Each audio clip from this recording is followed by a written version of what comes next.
Well, thank you so much for inviting. I'm very, very happy about this. And I could imagine that you get a little bit surprised why does she come with this strange topic when the theme of this series of lectures are supposed to be artistic techniques. But to me, artistic thinking and artistic knowledge is very much a part of the techniques, if you want to say so, about why, how does an artwork come into shape. And I've been really interested in the thinking process of the artists since many years. One of the reasons being that we started the first art PhD program in Sweden a few years ago now, and it means that we think that we want to check out what kind of knowledge is it that artists are developing and exploring. How is that different from other kind of knowledge? We don't know what kind of knowledge it is yet, therefore we have to check it out by putting up a PhD program. And one of the aspects is that artists seems to deal with something which we could call non-linear knowledge. Non-linear knowledge means that it's opposite to binary knowledge. And this is easy to say, but harder to accept. One of the very, very good examples and interesting and maybe a little bit provocative examples of this is actually the work of the abstract pioneer Hilma of Klint. Hilma of Klint is mentioned along abstract pioneers like Malevich, Mondrian, Kandinsky, Kokoshka, obviously, actually being a little bit before Kandinsky, if we are very careful with dates. The first abstract work that Hilma Klint was making was 1907, that is 2 years before Kandinsky. They were all, one might say, driving their inspiration from similar forces, and that is mainly spiritual, theosophical thinking. Madame Blavatsky, for instance, as you know, was a very, very inspiring figure in the late 19th century. Hilma Klint has even been called a test case because her work was discovered 1985, and the story behind it is rather dramatic, and I will tell it to you very, very soon. She had no relationship to any other avant-garde circles, being completely isolated in Stockholm at that time, being a professional painter. So the fact that her imagery are very, very similar, close to what later Malevich, Mondrian, and Kandinsky partly were developing, has been seen as a kind of control case, one might say. Hilma Klint herself was a medium. She was a spiritist, obviously. She was a mystic. She was herself completely convinced that spirits were guiding her hands, literally. And we know this because she had left an occult diary with several hundreds of books, handwritten, of course, starting 1890 and finishing at her death 1944. That means that we have well over 50 years of writing about what she was doing. Her main esoteric or occult work was in two periods, one starting in 1907, ending in 1908, the other one starting 1912, 1913, ending 1915. All in all, she was making 1,038 esoteric work. They are all still in a cellar in the center, the Anthroposophic Center south of Stockholm, and I got the privilege of being able to see this only a few months ago, and then we discovered also all the diaries, which is, of course, for an art historian completely it's like a gift from heaven, as you could imagine. Hilma Klint's work was of course, esoteric. That means it wasn't shown during her lifetime. She herself, in her last will, said that this is for the future. This is the message to humanity for the future. And she didn't think that the humanity was mature enough to receive or understand what she was doing until at least 25 years after her death. That meant that in the late 60s, her relatives took all the work to the Moderna Museet in Stockholm. The director was at that time Pontus Hultén, who was well known for being one of the experts on Malevich. And he refused to see it because it was a woman, a crazy woman who has made this, and he wasn't interested. And on top of it, her relatives were coming with it. So all the work went back into, at that time, earth cellar. That was good, as it turned out, because it meant that all the works was preserved in a very good shape. And it wasn't until 20 years later when a professor in art history, Åke Fant, who was a distant relative to Hilma Klint, had a personal crisis and needed to get some rest. So he went back to this anthroposophical center outside of Stockholm, and there, in one of the eurythmics rooms, there was her big, incredible paintings, and they were just hanged like this, loosely scrawled, as an inspiration for the children running around there. And he got completely amazed by these incredible paintings. He took his friend Sixten Ringbom, who was the major expert on the spiritual sources behind Kandinsky. He was at that time preparing this very big show in Los Angeles called The Spiritual in Art.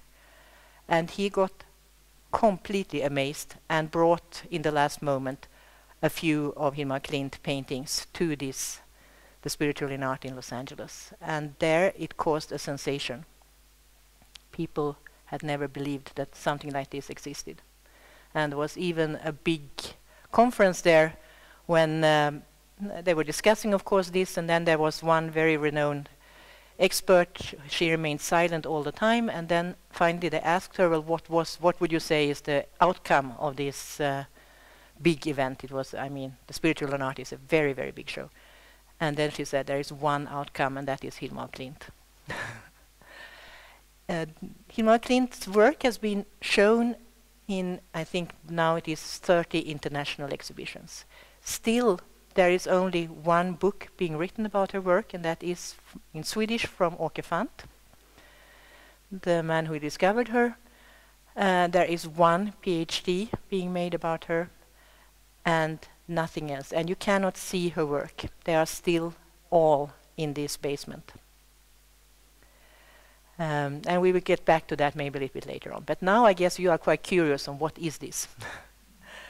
Here you see her, a very impressive lady, as you could see. Hilma Klint belonged to the nobility, poor nobility in Sweden. She was daughter of an admiral, and she was born in 1862.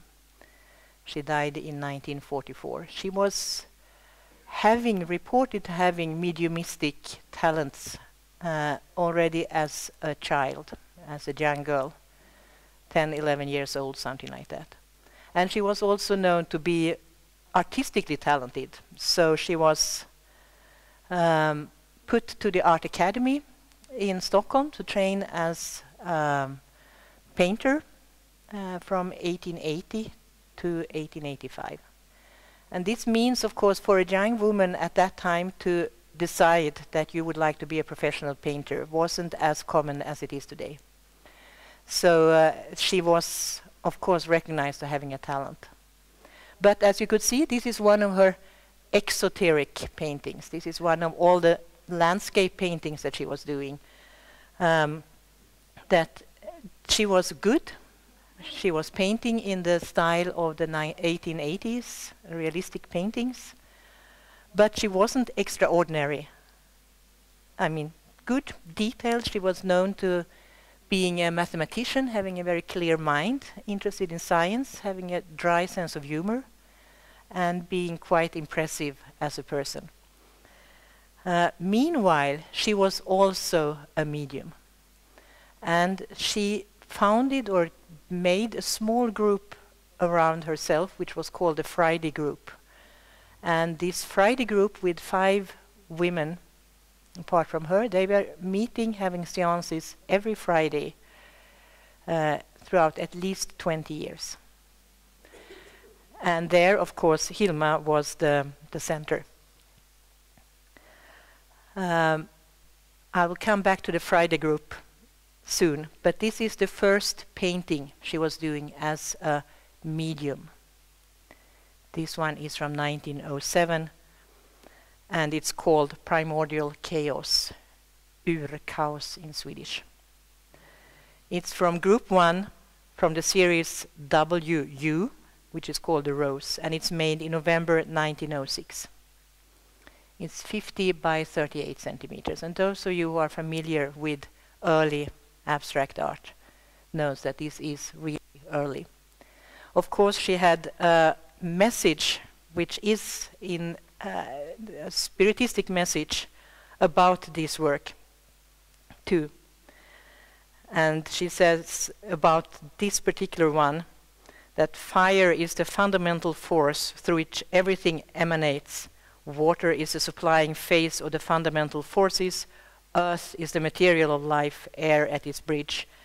Ether is Ararat organ. Color its physical expression. Tones its anchorage to the high ones. This is a seance September 4th, 1906, where she is predicting what she is going to paint. This is the second painting in this series.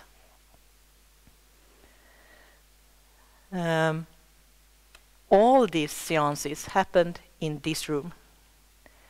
And to the left, I think you can see to the far left, the couch where the medium was lying. Do you see it, all of you?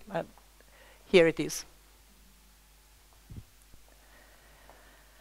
As this is high bourgeoisie in Sweden, in Stockholm, and it's women belonging to the high bourgeoisie, there is also a strong Christian tone over these seances. The messages, though, are not completely Christian, I would say, but they have an altar, as you could see in the middle, an altar with a crucifix, and also something which looks like a rose cross, one might say. This is one of these occult diaries that I was talking about. This is her handwriting.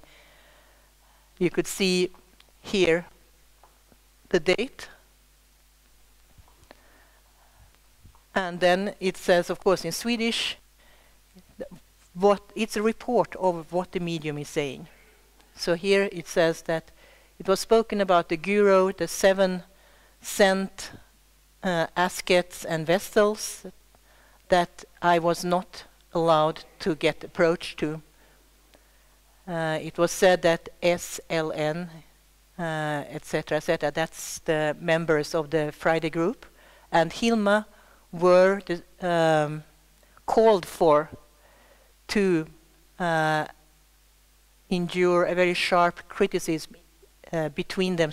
4 symbols of the white cross, theirs, and here it says SOO, and it's typical for these diaries. It's that these mystical vowels every now and then. Interestingly enough, I was reading the Gospel, the Gnostic Gospel by Elaine Pagels, and I found a reference there to one of the Dead Sea Scrolls, where you would have a description of a mystical initiation, where you would have more or less the same vowels, Zoe, O, E, U, E, etc., etc., which are there all the time in Hilma Klint's diaries and in some of her paintings. And if you are completely esoteric, you would say, well, it's a kind of Gnostic thing going on here. Or you might say that this seemed to be something which is there in the unconscious. Nevertheless, see here, and she is faithful enough to report this, although the rest is perfectly legible. All of a sudden it comes these strange vowels every now and then.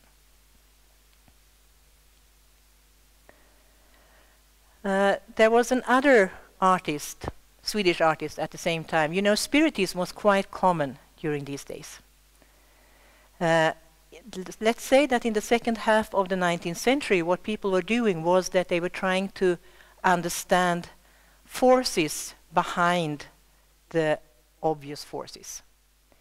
And it wasn't so strange. 19th century was the century where you discovered magnetism, electricity, X-ray, all these being forces that are there without being seen, but of course you could understand the force of it. You would have a big interest in telepathy thanks to the telegraphic possibilities. And you would have a big interest for spiritualism. Not only theosophy, but spiritualism, saying that there is something behind what we can see, which is there, acting upon us. Something which actually the spiritualists were the first one to mention the notion of the unconscious. The unconscious is something that we are normally discussing and talking with quite frequently today, meaning that there is one aspect that remains hidden of the human personality. The spiritists were thinking more or less in the same way, but they were expanding the unconscious, not only to be about a kind of closed system inside the individual, but saying that the unconscious is opening up for a relationship and understanding of the whole humanity, to everything which has happened and will happen, including dead people and reincarnation. And they were normally very, very positive about this. They were talking about the evolution, the possibility to be morally better, be more refined, maybe not needing to speak with words at all, but feeling through the vibrations what people were thinking. This was Spiritism in the second half of the 19th century, and it wasn't that strange that so many artists felt attracted to this. Knowing also that we might say that with the big gap between being established between science and art, mid-18th century, something like that, art was taking care of the irrational. We know it through all the emanations of the early ideas of the genius, which are super interesting, I think. Because the early idea of the artistic genius is somebody who is not conscious about what he's doing. And if you read all the early descriptions of the genius, earlier I mean late 18th century, you would see that the genius himself creates masterpieces, but without knowing what it is which is happening. The wind or the force of inspiration is driving the genius, according to this. And inspiration is a very strong word, although we have forgotten it sometimes. It means to breathe through somebody. So you could imagine that it's almost like a near-death experience. Somebody, like, mouth your somebody breathing through you. This is inspiration. So this irrational understanding, inspirational understanding, has been there in art throughout the whole 19th century. I think that it means that art became the messenger of the hidden aspects of life.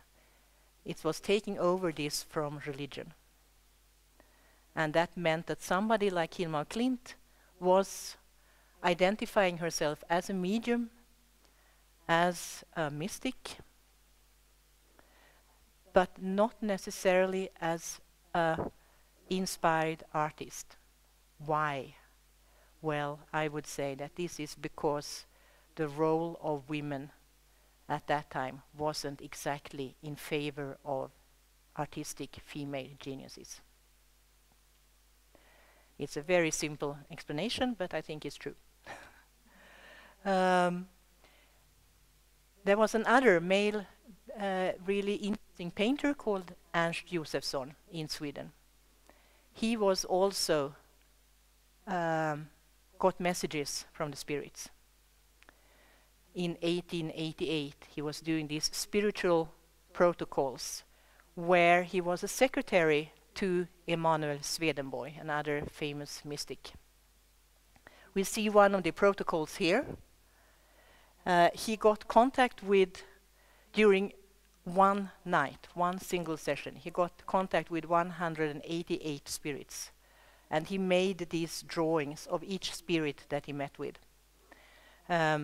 He was himself believing that he was at the gateway next to St. Peter, and he was deciding, Ernst Josephson, whether the spirits were allowed to come to heaven or hell.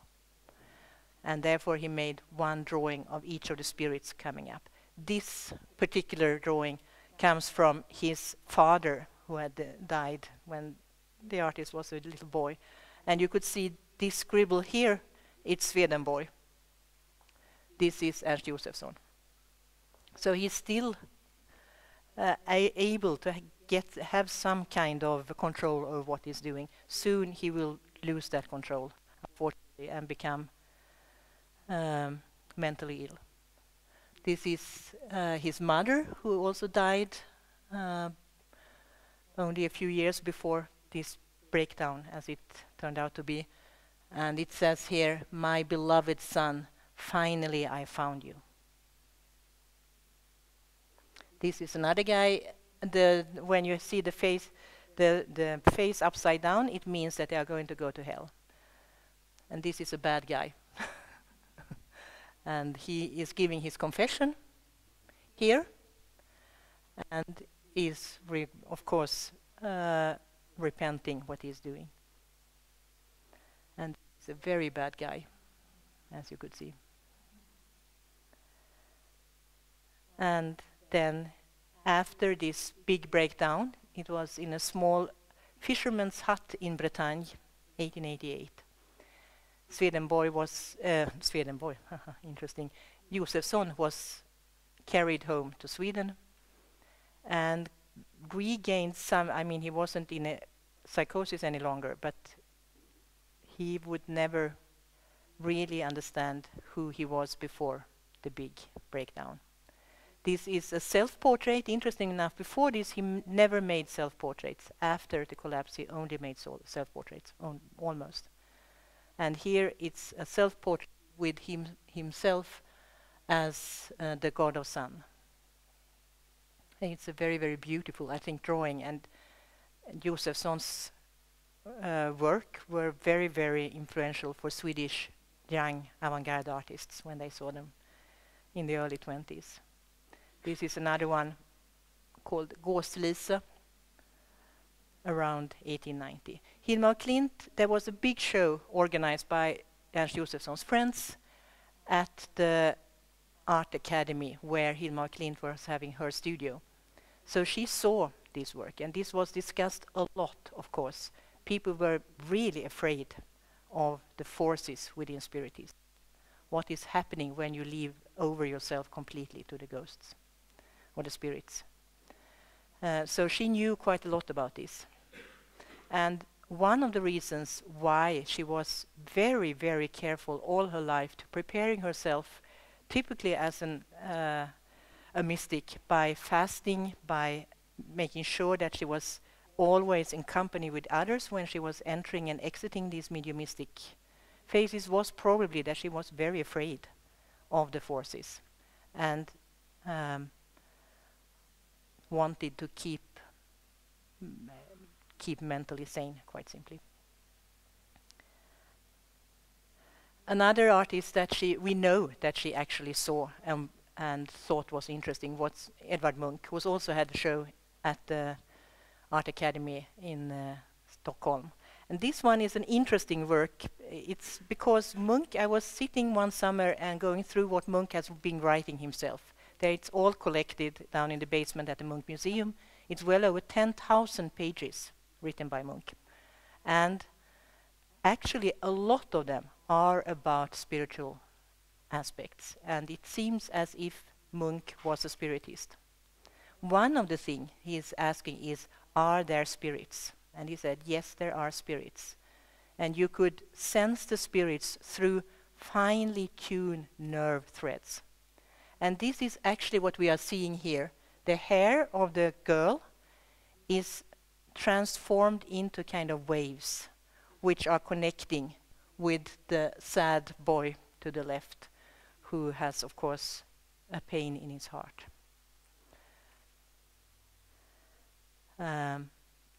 This work is called, by Munch, is called stoffväxling in Norwegian. It means metamorphosis. And it is about, according to Munch and according to Munch's writings, what we see is, of course, man and woman, earth, death, the tree of knowledge, or the tree of fertility, and up on the top here, which is a little bit difficult to see maybe, you would see the spiritual world. So this is Munch's description of the different phases of human life. And this is actually very close to some of the illustrations of the theosophical writings of that time, which most artists read. Hilma Klint was for sure reading Madame Blavatsky, The Secret Doctrine, and was seeing illustrations like this. This is from Leadbeater and The Man Visible and Invisible. But so was also the majority of artists at that time. The people who were influenced by Madame Blavatsky include, for instance, Yeats, Mahatma Gandhi, Thomas Mann, Mondrian, who had the portrait of Madame Blavatsky in his studio all his life, Malevich, Kandinsky, of course, Paul Klee, Johannes Itten. That means more or less everybody who belonged to the early abstract pioneers. And this is one of the illustrations that they were seeing, trying to understand. As you could see, it's all about evolution. The Theosophists were very much in favor of Darwin. And they said, Madame Blavatsky said, that behind all religions there is a secret core, which is more or less similar in all religions. That is what she is trying to show. And that is called the Secret Doctrine. And it has to do with that the world, the universe, is going through cycles after cycles after cycles, which is leading towards an evolution, not only of mankind, but of everything existing. And that is what we could see here, the physical plane, the astral plane, the mental plane, the Buddhic plane, the Nirvanic plane. As you could see, they are using quite a lot of, in particular, Sanskrit and Hindu and Buddhist notions.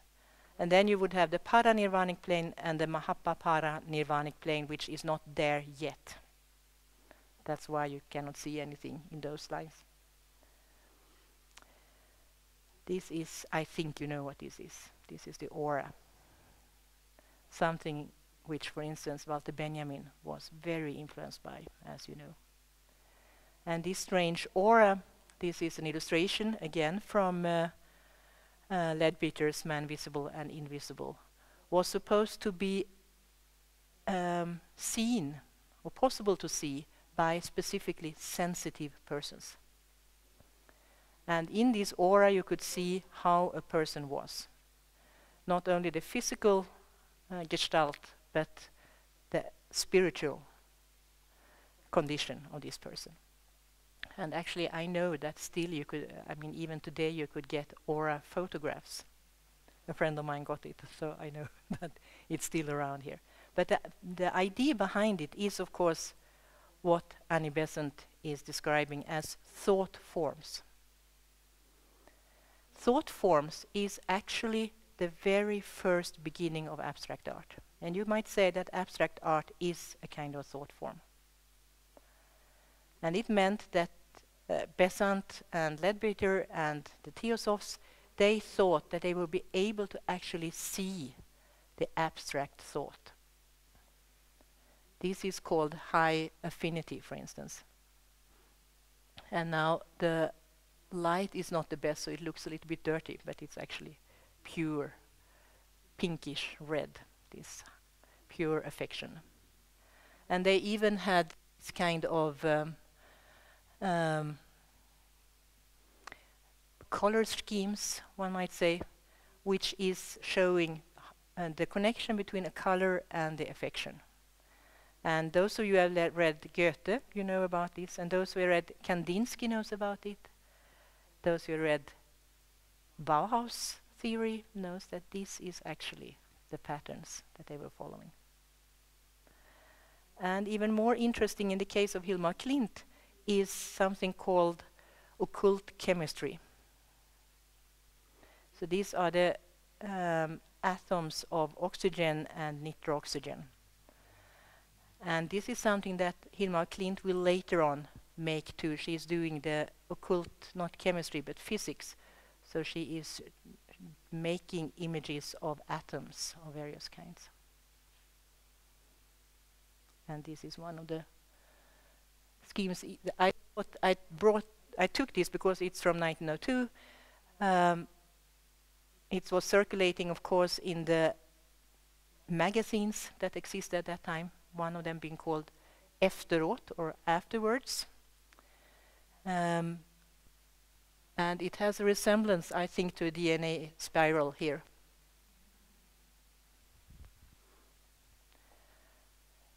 And of course, I don't mean here to propagate for that this existed or this you could get access to this kind of knowledge through hidden sources. Although I think that quite a lot of our way of getting knowledge is hidden to us. Most scientists, for instance, are talking about intuition, or that they are suddenly waking up and knowing the solution, or testing out something. And actually with the DNA spiral, interestingly enough, it was started by artists trying to make a model. And then it turned out that these artists making this model of the DNA spiral were able to help the scientists in understanding how these enormously complex genes were organized visually. Now we're back to Hilma Klint again. And this is after the first series of paintings, which were the original paintings. She made this series of painting, which is called Group 2, number 8 is this. It's called Vestal Asket, and the series is called W.U. the Rose, 1907. It's 58 by 79 centimeters. And I think that somebody, 1907, having this way of dealing with colors is quite amazing. We wouldn't be able to see anything like this until much later with Matisse, for instance.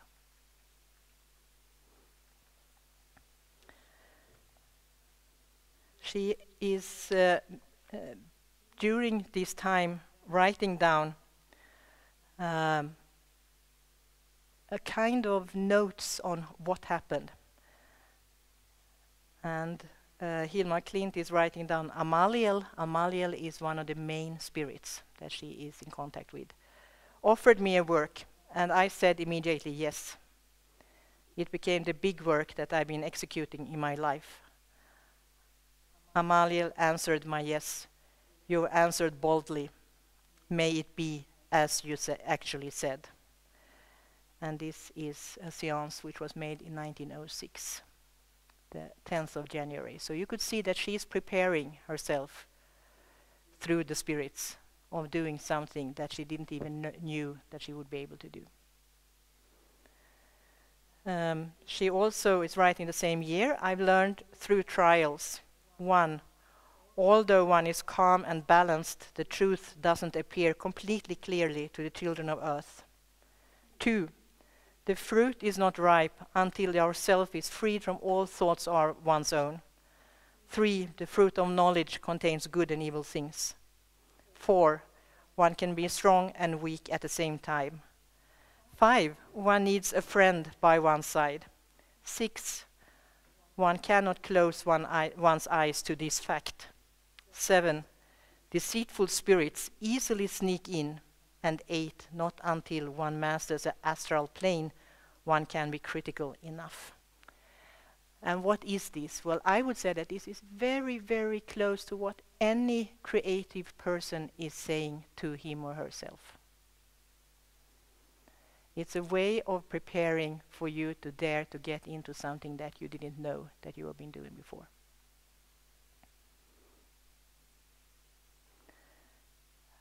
This painting is from a series of paintings called the Big Figurative Paintings.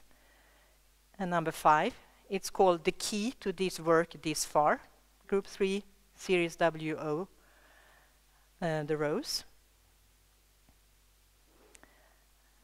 And she is writing about the experience of making these large paintings. It's all in all about 20 in this series. Within me, I was reading their size. It's 158 by 114 centimeters. Over the easel, I saw a Jupiter sign, which was strongly illuminated and showed itself during several seconds. After that, the work started immediately. The pictures were painting through me directly, without any drafts and with great force. I had no idea about what the pictures were supposed to show, and yet I worked quickly and secure without changing any brush stroke. 6 days were used for each painting, and I was said not to allow other people to see them. The studio where I was working at that time, Hamngatan 5, was used also by LRT and Alma Arnell, who both thought that the work was inappropriate. After 24 happy working days, the 4 paintings were finished. Every day I was working with them was for about approximately 4 hours. And knowing that Hilma Klint was, as I think I mentioned, 150 high, and these paintings are quite large, you could imagine. And she made sure that nobody saw her working on them because her painting friends thought that they were inappropriate. But this is actually a big abstract painting from 1907.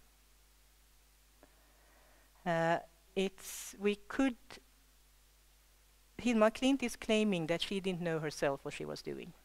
The inspiration was taking her by the hand, literally, with great force, and making her paint without her knowing anything about what would be the outcome. And this is the situation for the whole first series. I will show them now and try to avoid to talk too much because the works are quite amazing. After this, she gets a commandment to make the 10 largest one, which should show mankind the beauty and the meaning of life. And it's 10 paintings. They are 328 by 240. And they were made in 40 days. And I have seen them, and there is actually no change of any brush stroke whatsoever. These 10 paintings are in describing childhood, youth, being grown up, and being old. This is the first painting. And again, we don't know these AUS, these vowels here, what it is. We know that she is writing about the lily as being, you see the lily, the white lilies here, as being a symbol for femininity, the rose for masculinity. But it's getting more complicated because she says that the physical woman is spiritually a man and vice versa. And it's her dual theory, which means that men and women are equal, but they have both sides within them. If you are a man, then you have a feminine spirit. If you're a woman, you have a masculine spirit. And the rose is the male aspect. The lily is the female aspect. This is the second one in childhood. And here you see these 2 big circles, which also seem to represent the masculine, it's the yellow one, and the feminine, the blue one. And she is also talking about the red, the reddish, and the combination of these as something which has to do with eros or the erotic. This is youth. And again, actually they are much bigger than the presentation here. They are like from here and up to like here, 3 meters and 28 centimeters high. So I'm not showing you small watercolors here.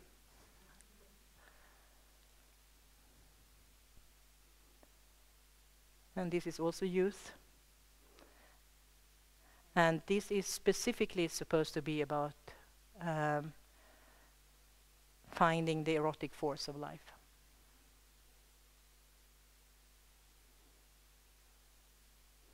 This is the first one of manhood.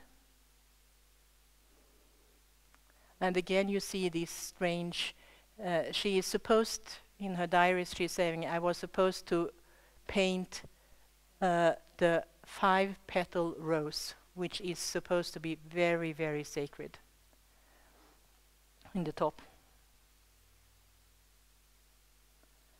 This is number 2 of these paintings. They are all made with tempera on paper, which was later glued to canvas.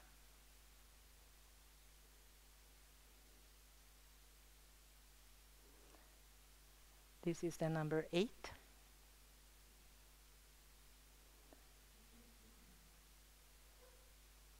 And if we now, of course, we don't have so much time to look upon them in great detail, but if you sit and watch them for a longer period, you would see that there is a lot of strange little things going on, like here, for instance, and here, which has some kind of resemblance to this occult chemistry, for instance, that we saw.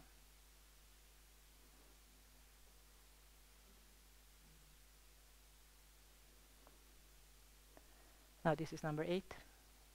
Now this is old age. And this is number 10.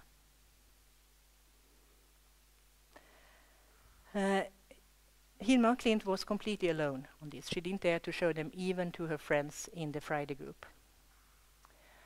And you could imagine having done something like this, 10 very big paintings in 40 days. All of you who are artists know what this means. She was enormously, I would imagine, happy and insecure at the same time. Now she was asking who would be able to help me in seeing my work.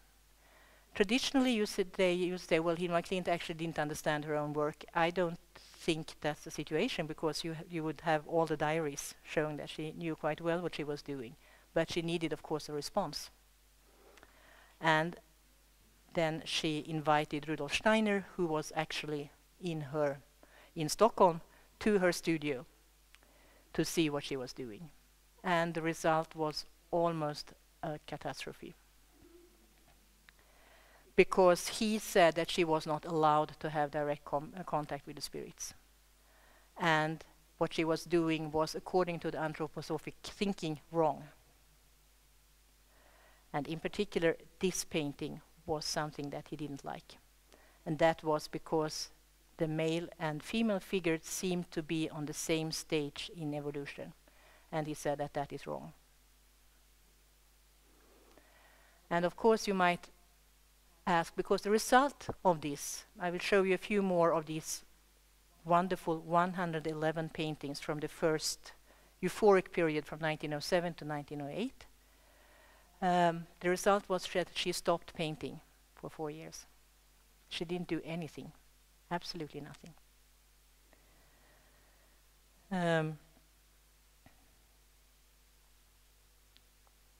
This is another of these series that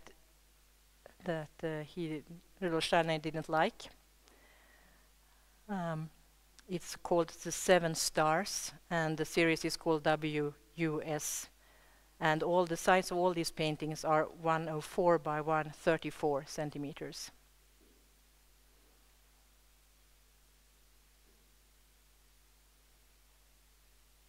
And again, I must say, what I think is really fascinating is that she is on this very early stage, she is not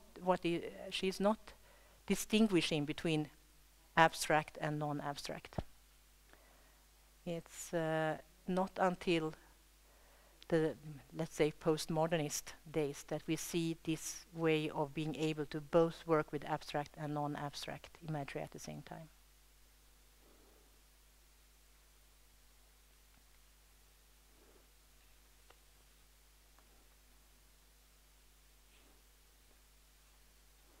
And she says about this seance, in 860 days it's decided that OO will be executed. The help the Guru has given to her who has prepared the ground, we mean Hilma, will eventually be given to somebody else. The one who now is in the forefront will soon be too tired to bring further the message. We don't demand that much more of her. Allow her to leave her economical troubles. She has always tried to earn her own money, and she doesn't have more powers left. Bring her the time she has left. It won't be long. A calm appearance. The dear child will be hidden in the gardens of the occult kingdom early next year, and tell them who will continue the task we have put on her sick, broken body. Peace for the child. And then it continues, you will announce a new way of understanding life, and yourself be a member of the new era. Your efforts will prosper. Your work will break the ground for others who will follow. Live without bread for yourself, without sun for yourself. Live without sleep for yourself. You shall serve in joy for the only self. And this way, she was completely convinced that she was breaking ground. Any of the abstract pioneers could have said something like that, maybe not as boldly, but saying that you will be the forefront of a new era. Your work would be the ones which would break the ground for the follow generations. It's exactly what all the pioneers were saying. And I think it's rather, how to say, sometimes when you read these trance messages, you have a feeling, Hilma is the medium here, that she's trying to tell her friends a little bit that she cannot say herself. For instance, Hilma is now in economical problems, please help her. And I think that this is something very, very human and very nice, this little bit of manipulation, to be able to continue to work. But at the same time, I must say, and I cannot stress this hard enough, that Hilma Klint really believed in that she was guided by spirits. And without that belief, she would never, ever have made anything like this. I'm completely convinced in that. However, after these 4 years of silence, she felt the spirits were telling her that now she was mature enough to work on her own. And she made another magnificent series of 111 paintings called The Swan and the Doe. Here she is not writing so much in the occult diary about what they represent, so we have to see for ourselves. And I will show you now a series of these. All these paintings are 150 by 150.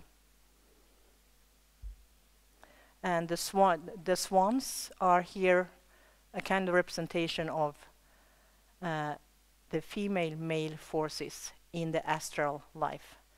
The blue swan is the female, and the yellow-red swan is this one. You cannot see it here, but because it's a little bit, I don't know why it doesn't show everything, but it's the male one.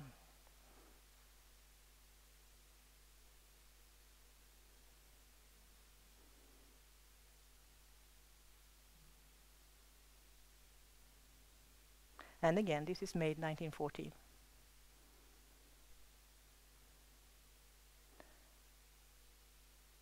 And then all of a sudden comes a painting like this, which is, as you see, the abstract representation of the swans. And then comes this. And this is in a series now, so now I take number 1, number 2, number 3, etc. And then comes this one. Now, unfortunately, there was a wrong in my PDF. So the next one is this one. And now Hilma Klint is more in power, so to say, of her work. She is still every day talking with her spirits. They are guiding her, but they have allowed her to see the images herself. So now there is nobody holding her hand and forcing her to paint. Now she is allowed to paint herself. This is from 1914, and you see here, I think what's really interesting here is how freely she is developing, using different ways of describing a similar thing. The abstract, the figurative, it seems as if it doesn't matter so much.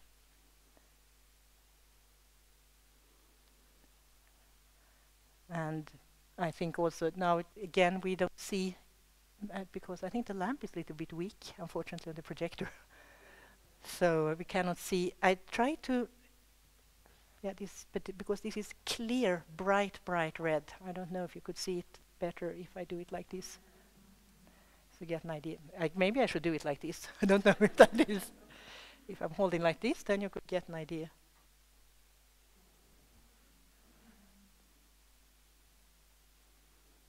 So everything which looks a little bit grisly here is because of the projector, not because of the work.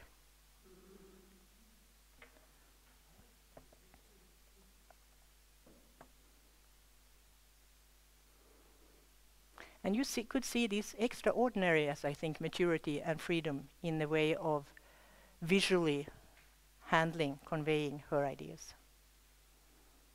This is again 1914, 1915.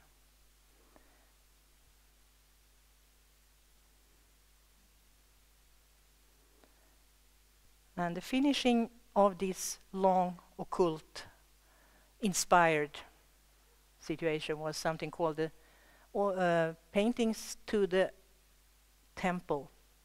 The temple means that Hilma Klint wanted a museum, Kunsthalle, being erected for all her work. That's why she said that it was not allowed to be scattered. And she was deciding exactly how it should look like. It should look like a spiral, a little bit like the Guggenheim. This was she wrote this down in 1914-15, so it's not that she had seen a Guggenheim in New York or anything like that. And how these paintings were supposed to be developed, it was all stated by her. Actually now, when I'm talking, the foundation Hilma Klint's Memory is now trying to raise money for this. So finally you will be able to see all this fantastic work. This altar painting is supposed to be an explanation of all the previous paintings. So you see that she is doing it every now and then. She's doing these key paintings, which are supposed to be the summary, the concentration point of what she has been trying to say in the other ones. And this one is supposed to be the ending work in this whole series. Her mission is fulfilled, she said, the 24th of April, 1915. And then she said, now it's finished. And this painting, which you could see it a little bit different from the rest. Now I just have to see where I have it. It's called Human Chastity. And she says, it's written on the backside, this work belongs to the whole work as an end. And you might think that this might be because you see the level is completely different. You saw that we saw these magnificent, majestic paintings dealing with the whole, as Hilma Klint saw it, all the forces in the universe. Everything which is hidden behind the whole life as we know it, from the beginning to the end. And this has a completely different tone, and this is probably self-portrait of Hilma Klint, the painter. Inside an egg, as you could see. Now after this, you could imagine that the unhappy encounter with Rudolf Steiner would have put her off, but it didn't, unfortunately. So when her mother died in 1920, she was, of course, as very often happened to women at that time, since she wasn't married, she took care of her mother, who was blind. And when she died in 1920, then Hilma Klint was 60 years old, almost. And then she got the possibility to travel for the first time, really travel in her life. And then she went down to Dornach and to Rudolf Steiner again.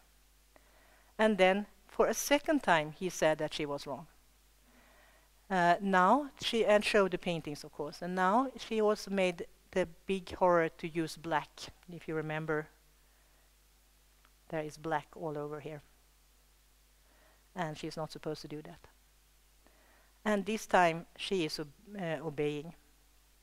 So now the rest of her work is watercolors in the spirit of the anthroposophical school. And it seems as if it was very hard for her to do this in the beginning, but she didn't trust herself enough, and she obeyed to Rudolf Steiner. And the Anthroposophical Society refused to show her work at all. So she was very concerned when she was 75, 80 years old, didn't know what to do with this. She wrote a letter to Steiner in 23, right before he died. What do you think I should do with it? Should I burn it? Luckily enough, he didn't answer the letter, so it's all kept. And I think that this again shows how enormous the difficulty it was for a woman at that time to really trust that what she was doing was worth anything. Interestingly enough, though, in the diaries, she is continuing to get visions of fantastic paintings, which looks exactly like the previous ones. And even in 1939, I mean, then she is this watercolor all the time. She is writing down, she is faithful enough to her spirits or her inspiration to write down in great details how these paintings should look like, but she doesn't dare to execute them any longer. As you could see, this is a case study. I think it's a very interesting case study because it says something about how knowledge could pass on, or how understanding of how you're making art could pass on to somebody in a completely different way than we are expecting art knowledge to develop. And I'm very open to questions, but thank you very much for listening.